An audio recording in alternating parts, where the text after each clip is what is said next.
আমি কেন তোমাকে দুঃখ দিলে, কেমন করে এত অচেনা হলে তুমি,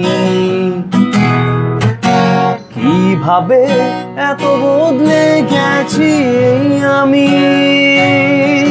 ও বুকেরই সব কষ্ট দু হাতে সরিয়ে চরো বদলে যায়।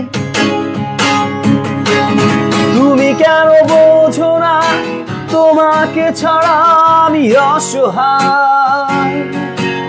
আমার সবটুকু ভালোবাসা তোমায় ঘিরে, আমার অপরাধ ছিল যতটুকু তোমার কাছে, তুমি ক্ষমা করে দিও আমার। Hello, this is Paul from music point. আমি যে গিটারটি বাজাচ্ছি এটা হচ্ছে ল্যাম্বোর একটি গিটার। এই গিটারটি সম্পর্কে বিস্তারিত জানতে এবং পারচেস করতে নিচে দেওয়া নম্বরে যোগাযোগ করুন। Thank you.